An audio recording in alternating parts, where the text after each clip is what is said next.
I don't see it.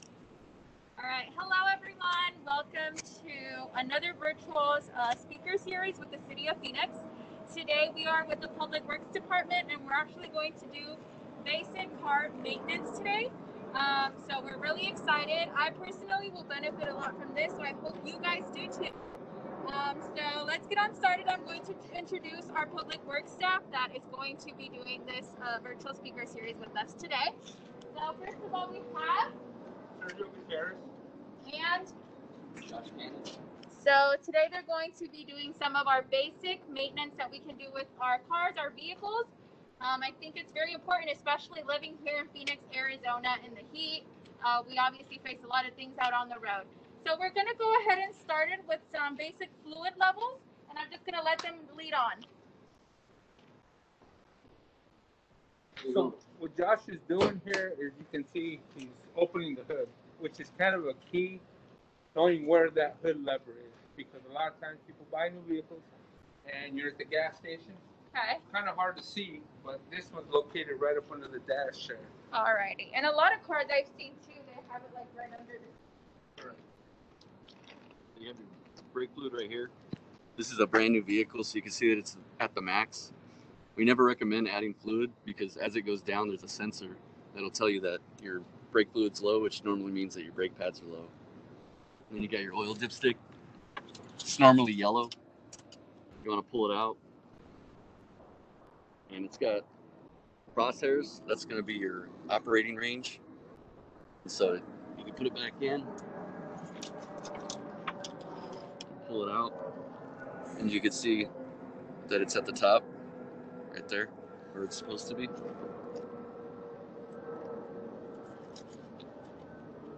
And then if you needed to add some, this is where it normally has the markings of an oil can on it, and it tells you the specific type of oil you want to put in it. And this is going to be your coolant reservoir, and it normally has an indicator right here of the level that it's supposed to be at. You never want to open it hot. It tells you on the cap, but it does get under pressure when it's hot, and it is boiling water and coolant. And this is going to be your transmission dipstick, and it's also got an indicator on it. Right there, you can see the crosshairs. So normally you want to wipe it off and then put it back in.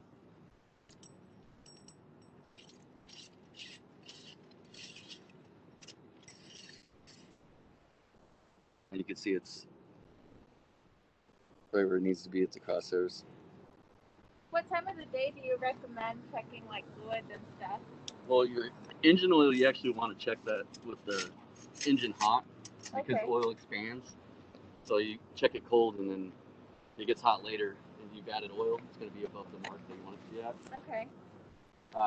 Transmissions, some vehicles don't actually have dipsticks, so it makes it harder to check them. It normally needs to be taken in for service. Like we do that here at the shop, but we have the proper tools. It's not normally something someone would want to do. And then also on the transmission dipstick, if you did need to add, it normally tells you what type of fluid to use. This one's going to be Dexron 6. So you don't want to put the wrong transmission in because you could actually cause internal damage. Okay. If you did notice, when you pull that out, it actually has a lock lever. That differentiates the oil from the motor oil from the transmission oil. So that's a good key indication, on top of the fact that the motor oil will be the yellow there. So you always kind of want to remember that when they lock it for a reason, that we kind of pay more attention to dealing with that. How often should we check fluids? It depends. Typically, like, I'd say once a week if you have the time and the ability, but not a lot of people have the time to do it. So some people like to do it like a Saturday project, just check on the car, wash it, give it a one-over. Yeah, especially now that we have the time to check it, I think it would be cool. Yeah. And then right here we have the washer fluid. Okay. And this, there's no level indicator, you just fill it up. Okay. But they put little pictures on them so that you don't accidentally put the wrong fluid in the wrong reservoir, cause damage or real pain to actually swap it out. Well, that was it with fluids? Yeah, and then you have your air filter. Typically with an air filter, out here in Arizona, like you were saying, there's a lot of dust in the air. So they could go anywhere up maybe 12,000 miles, but we recommend like 9 to 12,000 miles you want to change them. Good to know for the next oil change You want me to service. take that one out? Demonstrate. Did you want me to demonstrate how to check that? Of course, let's go ahead and see.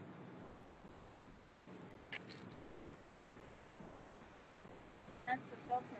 That's the air filter. One of the key indicators when you start having a lot of fuel consumption could be caused by an air filter. Think of it as this mask. If this mask is clogged, I can't breathe. The engine can't breathe. I'm going to start hyperventilating, trying to get more air into the combustion chamber, which in turn is going to cause more fuel to be wasted. Makes sense. So you always want to have your air filter and your tire pressure set to whatever the manufacturer suggests. Those are going to be your two main leading causes of fuel consumption, low performance. Now Josh is going to demonstrate.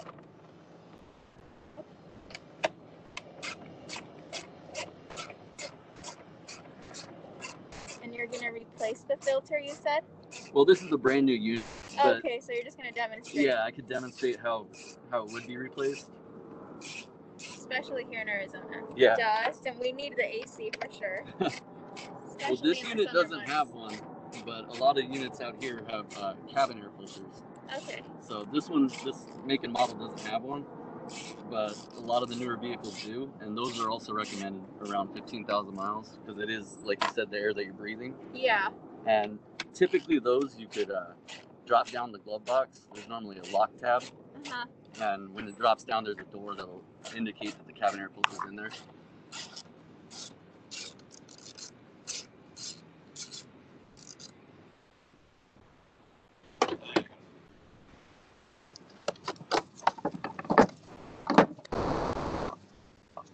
So you just popped out those 3 screws? Yeah, I'm taking more out than needed just so I could show you guys. So this is your air filter. This is the clean side. Mm-hmm. So you take it out and you want to check here. And a lot of times you can kind of dust it, but a lot of times it'll actually turn black. He's actually got one that just got replaced as an example of what a dirty air filter looks like. So this will Maybe we could do side by side. Oh yeah. this will be an example of what a dirty air filter will look like. Mm-hmm. This is what you do not want.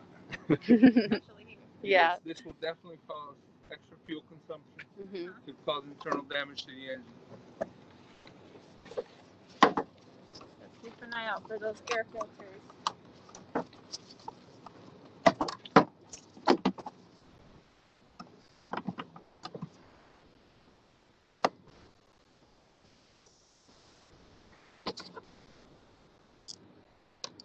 And you would just retighten the bolts. This model uses bolts. A lot of them are just clips because they're meant to be checked quicker and easier. But this style has bolts.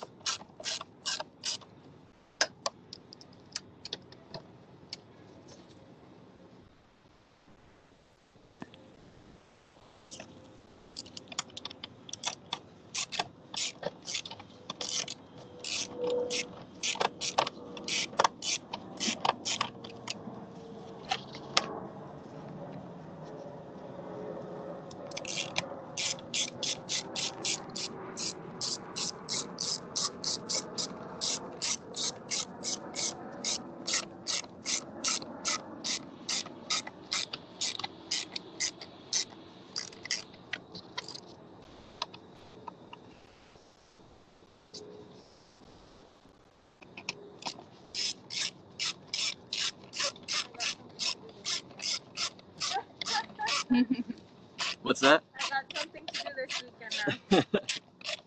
My car's fairly new though.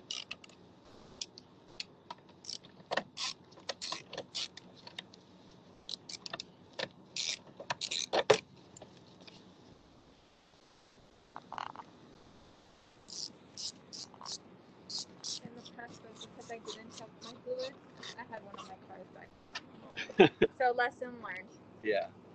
Coolant is going to be, like, coolant and oil, what I tell people is like the blood of your vehicle. Yeah. Without it, it's not going to survive.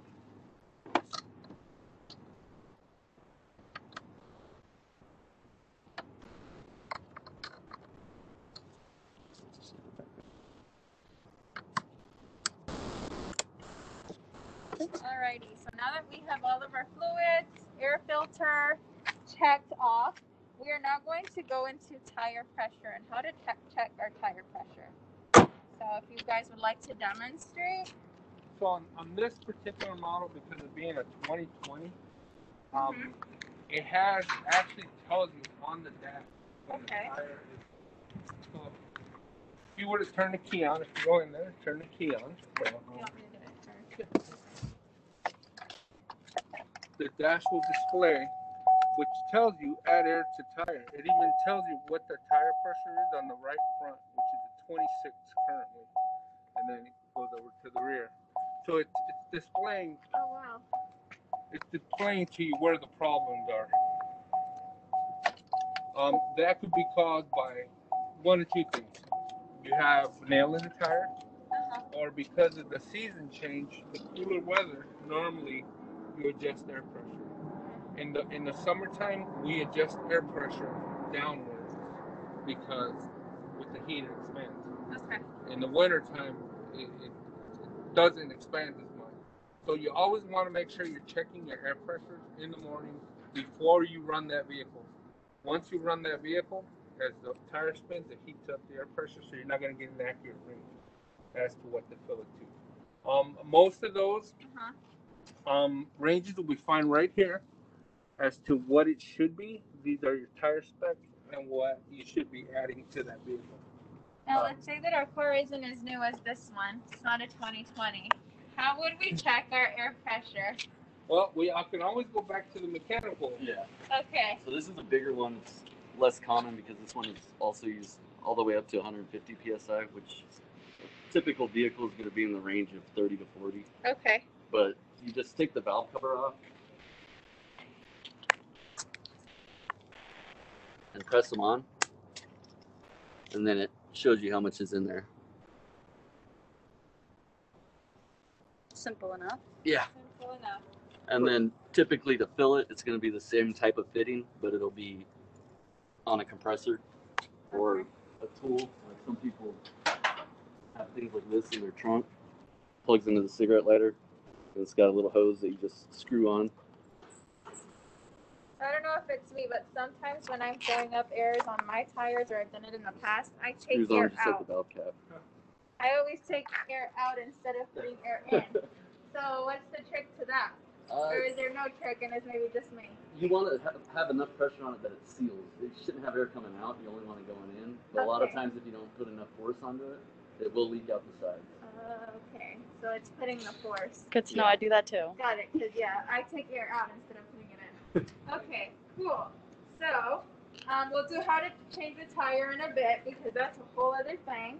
Oil changes. We said we would do that at the end. Now, how do we check our brakes? Brakes, you can normally peek in through a hole in the wheel. Get some light in there. And you can see the pads right there. A lot of times they have indicators that'll start squealing, but typically you want to see the distance between the backing plate of the pad and the rotor. And typically the material you want at least 5 millimeters, which is probably around 1/4 inch. So they're built to wear, so they just go down in size. As they go down in size, the fluid level goes down. We would have to check that and the fluids. Yeah. If we want to check specifically for the brakes. And never add brake fluid. Never add brake fluid. Never add the brake fluid. That's one of the key things because this is a new vehicle. If once we see that fluid level get down to the minimum range, then we know, hey, you know what? We need to be checking the brakes. Because if we see that fluid go down, that means our tires are on. And once we get the tire removed, we can demonstrate, kind of give you a better understanding of what that brake pad looks like. Okay, yeah. Perfect. Okay, wiper blades. How often should we replace those and when? Out here in Arizona, you pretty much have to replace them every year. So almost like here at the shop, we'll get flooded first raindrop that hits. Because that's when everyone realizes that the wipers aren't working. But they're made out of rubber. With the Arizona heat, they pretty much turn to plastic and they no longer swipe. Yeah. So every year, monsoon season. Are we in monsoon season? No. We're out of it now. Just really bad with my seasons. Okay. I also have, let's see, windshield chips and cracks. How do we look out for those? What should we do? What size? So basically, what you're looking at is anywhere on your windshield, anywhere in this, what is called an acute area, from this point to this point, if you get something that it's not recommended to be repaired, it would be a replacement. Reason for that being sun deflects off the little spiders coming off of there, the little cracks. Yeah. Could cause you to temporary blindness in your eye just from the way the sun hits it. Oh, wow. So you want to make sure that if you have something, it's out of your line of sight. Okay. Anything in your line of sight, we here do not repair. We will replace the windshield only for the safety of our employees and our customers. Okay. You know, we don't. Last thing we want is somebody to get blinded by the sun and get into an accident, hurt themselves or somebody else. Okay. So it's always better to err on the side of caution than get into an accident. Right now, and I'll demonstrate. I have on my car, I have like a big crack right here, and it's spiders to the top. Okay. Well, as of right now, you could probably get a ticket for being on the road. Yeah. Really? Yeah. Wow. Okay. Anything more than 6 inches, you are considered in violation. Okay. So even glass companies, we have a glass company back here replacing a windshield right now. Anything longer than 6 inches, they are not allowed to repair. And I worked for a glass company for 20 years, and we were never allowed to repair anything over 6 inches for that factor. To be a replacement. Correct. Wow. So, okay. Good to know. Yes. Got it on my insurance now. Most insurance companies don't charge you in the state of Arizona. Also. Yeah, they don't. Yeah, no, I have my warranty on it. Anyways, let's see what else. I think now we can go into oil changes and replacing a tire now. Okay. Unless I'm missing something. Okay, so your basic oil change depending on what type of fluid you're using. Again, there's two different types. There's the conventional oil and there's synthetic. If you go with the synthetic, we here at the city, we go 6,000 miles or 1 year. Okay. Differences, different molecules and different oils tend to adhere better to the liners, the piston liners. So it causes less wear on the engine when you use synthetic, just because of the chemicals you use. If you do a conventional oil, it's every 3,000 miles. That's what the dealership recommends. That's what we recommend. But we don't, like I said, we don't use the non-conventional here. So always check your manufacturer guidelines. Whatever's in the glove box, and I can kind of show you in the book where that's located if you have. Yeah, let's go ahead and check it out.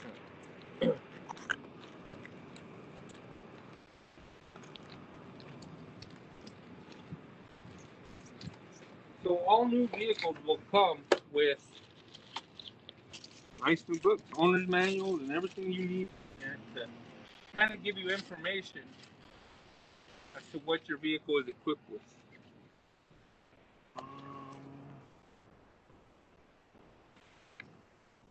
Has entertainment system, limited warranty, and the owner's manual.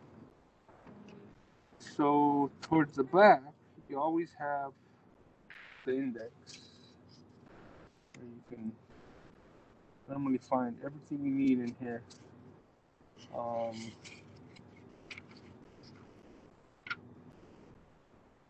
So like a check light, indicator malfunction, coolant temperature gauges. It gives you everything you could possibly need in this owner's manual. What we're looking for, oil changes. Let me see, oil. Engine oil life system.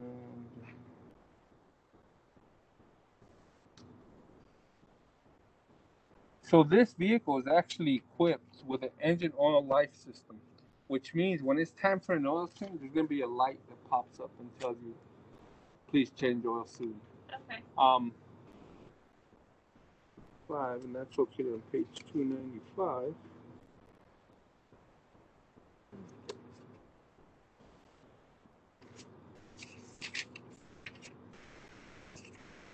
Okay, so on this one, page 295, it actually recommends the Dexos OS, and that says it's a 0 to 20 viscosity engine oil. That's a specific type of oil that this engine requires. In order to meet all the manufacturer warranties, you want to make sure you put back exactly what you're taking out.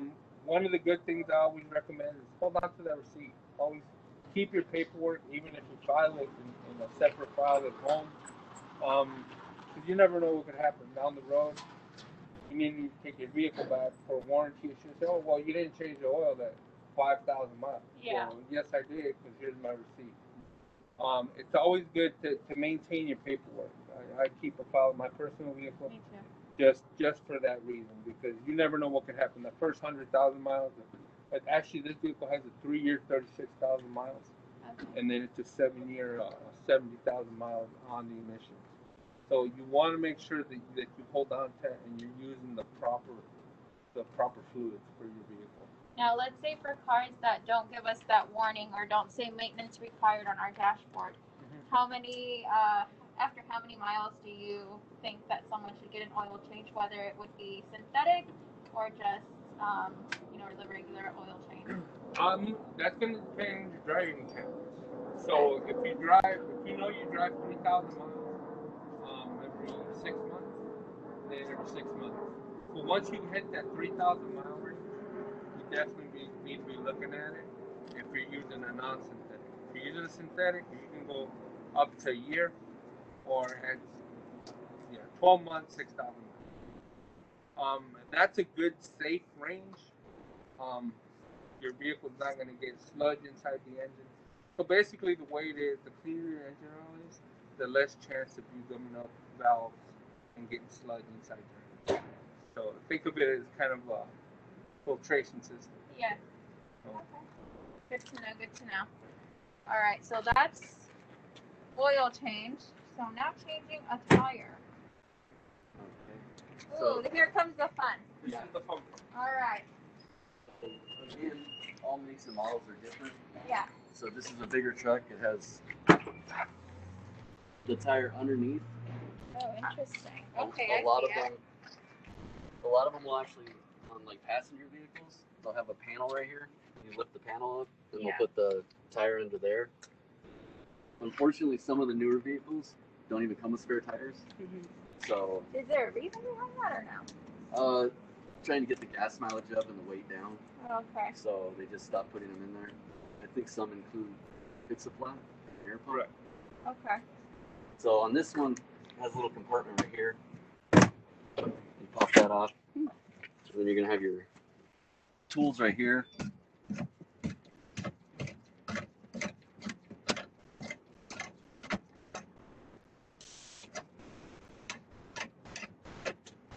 Most newer cars come with all the tools, right? Yeah. This has never been removed from them. Okay. Because my car came with all the tools also. The unfortunate part is they're all hand tools. Yeah. I know. So, I mean, You yeah. have to work it. Now, what tools are necessary? I mean, I'm pretty sure you're going to go over it now. For people that don't have the tools in their car.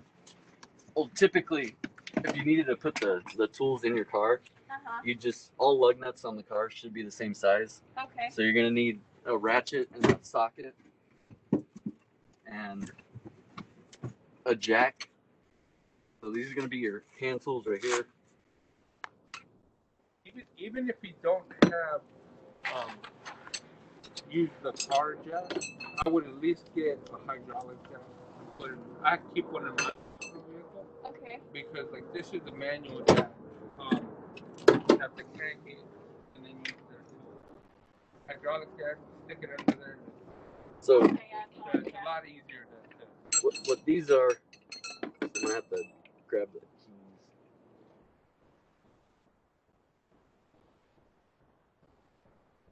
Since this is a under-mounted tire, they have a little cover right here. This is more for looks. You can remove that and then put the key in and turn it. And this is anti-theft, so nobody could steal your spare tire because it is a full-size spare tire. And then these tools right here are meant to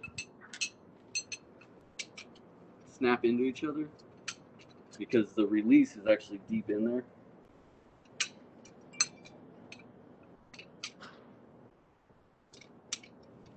So this will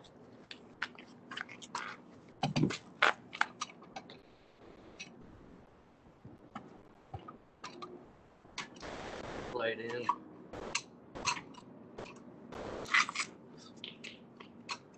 So it'll slide in and you spin it and it'll actually drop the tire down.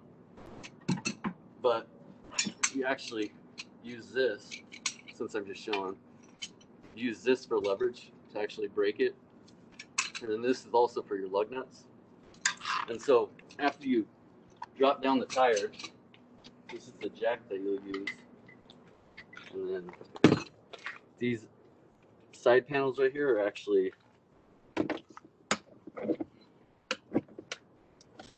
these actually go under the tire so the car doesn't roll while you're jacking it up. So you take these off and you use these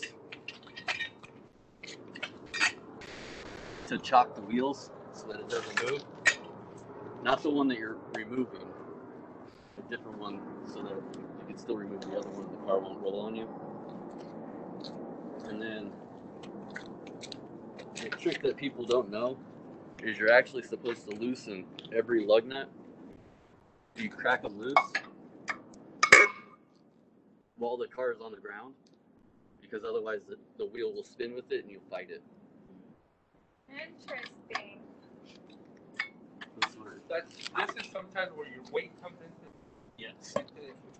You know, birth like Josh does here. Yeah. You know, you can always put it in a position where you can stand on it and use your body weight to. They make it so that it's away from the tire, and then if you were a little lighter or something, you could actually use your foot to break it loose. But a big muscular man like Josh, he's just really Wow. And then what you want to do is, just using this tire as an example, you'd want to find a good sturdy spot on the frame to jack it up. And so this is your frame right here. And then you'd put this in, spin it, and the cylinder will start raising up. And then it'll lift the vehicle up and the tire off the ground.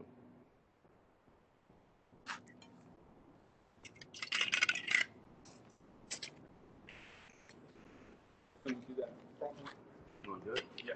We're going to demonstrate on that front one since we got this one chopped already.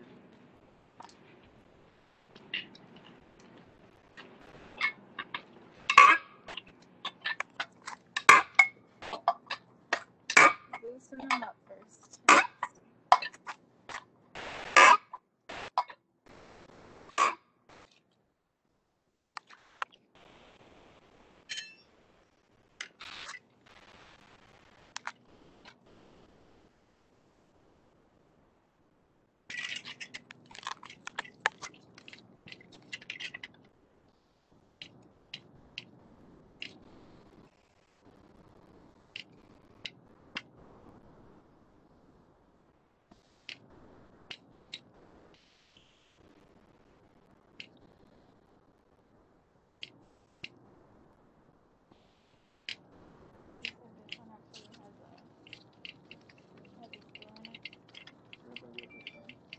Oh, really? Oh, you can see the screw on that tire. Interesting. Perfect timing.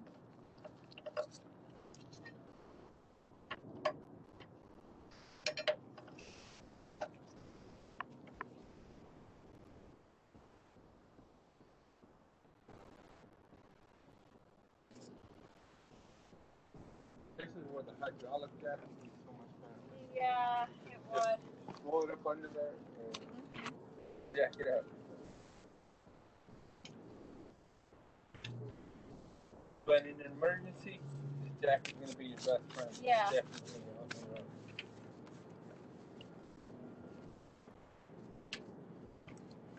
Now, we never suggest doing this on the freeway. If you're on the freeway, it's better to damage your tire than to have a fatality because you never know what can happen on the freeway. Exactly. Too much traffic can mean people not paying attention. So it's always best to get off the freeway onto a side road or away from traffic. If you're in the parking lot like we are here, this isn't a big deal. Yeah. But definitely be aware of your surroundings. We always recommend, even for our city vehicles, if they're on the freeway, we get them towed in. We don't put our people at risk. Yeah. That totally makes sense.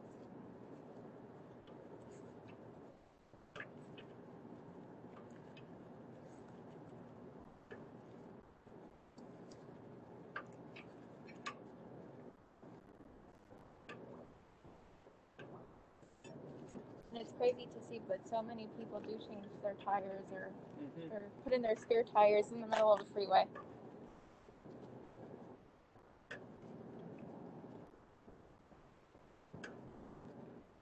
We got Josh sweating already. Oh yeah. Oh yeah.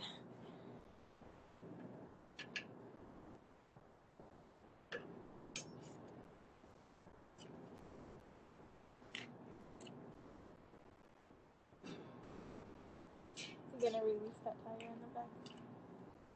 I forgot. Sometimes you could actually use this tool to give you more leverage. Uh-huh. In case it's in a spot like this where it's a little hard to get to.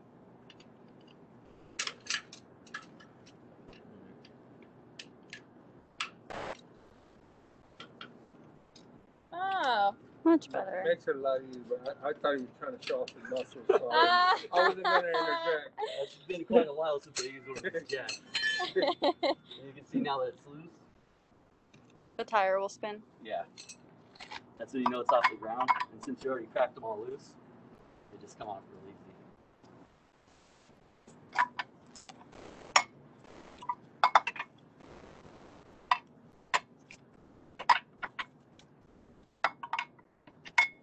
And at that point, you can just take them off by hand. So can I unscrew one? Yeah. Alright. I'll just finish unscrewing this one. Wait, or maybe just all of them. Over here. Let's give Josh a break. You can take a day off the gym now. You need to go out there. I take my power tools for granted. I think loosening these up is the hard part because that's when they're in.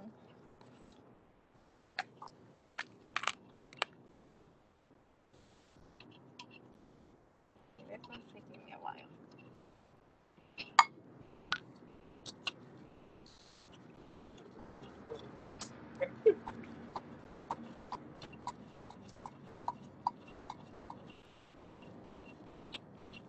Unscrewing is the easiest part.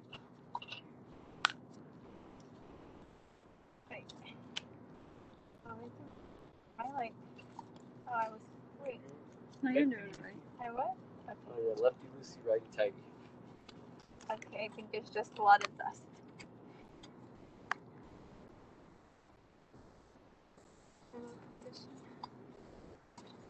Okay, I'm just unscrewing and I'm already sweating. Poor Josh.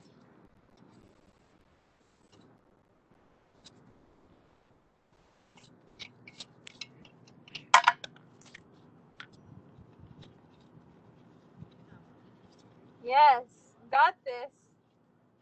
And it's change the tire today. Huh.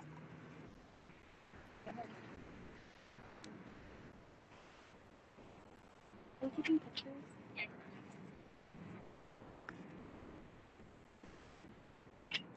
Alright, last one. It's off. At this point, you can just lift the wheel off. Sometimes you have to actually hit them a little bit. Tough life, tough love. There we go. And then this one has a bolt in it. That was the one with the low tire light. Just coincidence. And then to check the brakes while you're down here, since you got the wheel off, there's a window right here that you can look in. My flashlight's down. You can see the part with the print on it is actually your brake pad. And you want that to be no less than 5 millimeters. So you see those at about 10, brand new. So this one's good. Yeah. No problem. Anything. Yep. Perfect. All right.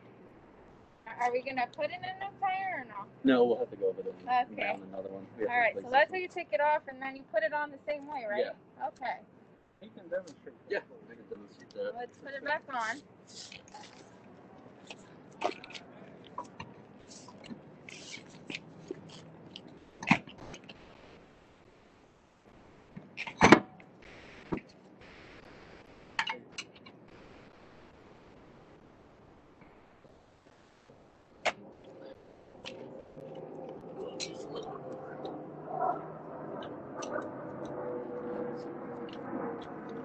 So Josh, while you're getting that done, we had a question in the chat that was asking, do we want to check fluids when the car is off or when the car is on?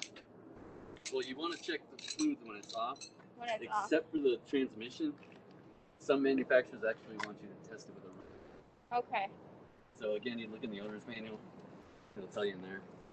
But mostly recommended when it's off. Yeah. Unless it's the transmission. Especially when you're checking your coolant level, Okay. because those are getting cold. Yeah. So it tells you right in the reservoir, check when cold. There's a cold fill line, and then there's a hot fill line. Mm-hmm. The reason for that is expands. Okay. So if you fill it while it's hot and it expands, you could cause the reservoir to rupture because it's adding added pressure.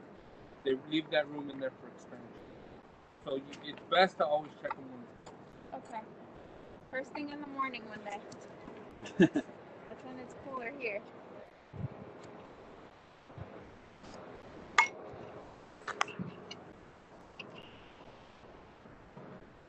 So you want to put them all back on. Is there a certain order? Well, you want to get them all on to where it's to the point where you need the tool. So right now he's just hand tightening and setting it in there. And so you want to kind of spin the wheel to make sure that you get the bolt in the center, and then the cone part of the nut. Take it back out. They're cone shaped. You want to make sure that they go into the designated area. If not, you could cock it sideways and it'll actually either cause it to shake real bad or it'll break the stud off. But just start them all by hand, just until they stop.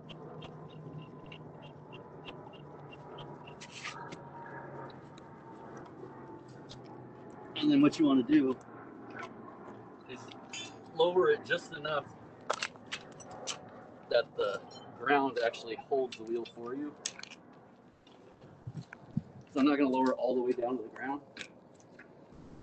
You want it to just basically stop the wheel from spinning so that you could use your tool to tighten them down.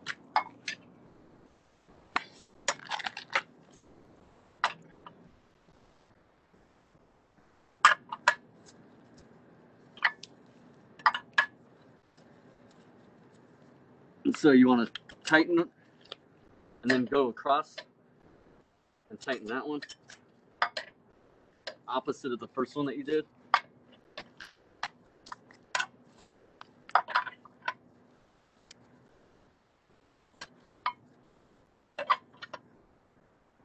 And then they teach you to do the star motion. It's a little hard with the 6 lugs instead of the 5. So you just kind of backtrack.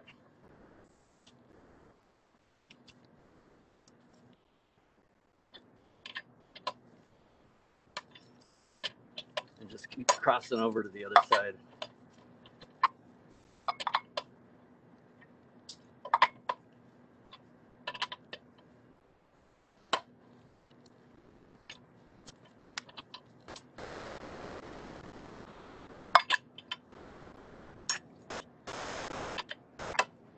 And so I'm tightening them as much as I can since I'm kneeling. But then you want to tighten them with some force and then go across.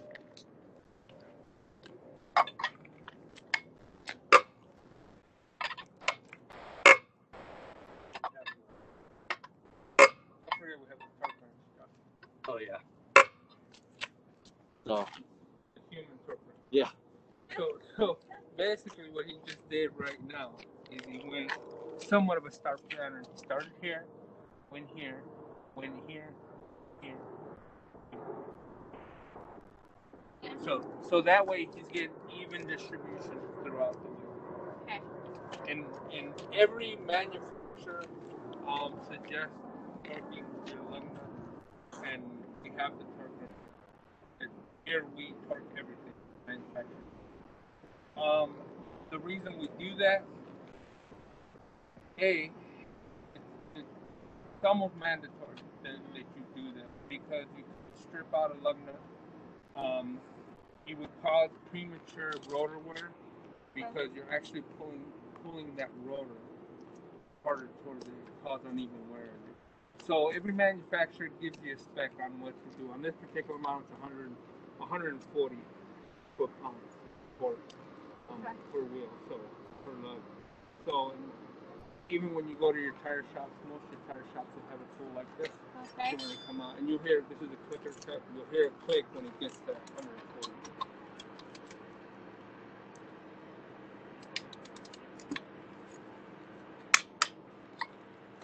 So that's your signal that it's Right, and it's torqued at 140 Okay. foot-pounds. Obviously, you're not going to have that when you're out in the parking lot. yeah. So you do your best, but once you get your tires fixed, or you know you're going to This get is what repaired, they do. this is what they'll do. Okay. Yeah, when you're on the road, you want to get your tire fixed and get to the tire shop as soon as you can. As soon as possible. As soon as possible, then once they put the new tire on, fixing them. Any reputable tire shop will have one of these. Okay. Perfect. Well, if you guys have any other questions, feel free to type them into the chat. Any last tips, suggestions for when we're out on the road for our cars? Just be safe. Keep your eyes on the road. Right, yes. To maintain them than it is to repair them. Love it, love it. So we thank you guys again for joining us in another virtual series here with us. Make sure to check out our website, phoenix.gov/parks, in order to register for any more of our virtual series speaker programs. Very educational. I know that I'm going to be using this at home. I hope it was beneficial for you guys too. And with that said, we hope to see you guys next time. Have a fabulous day.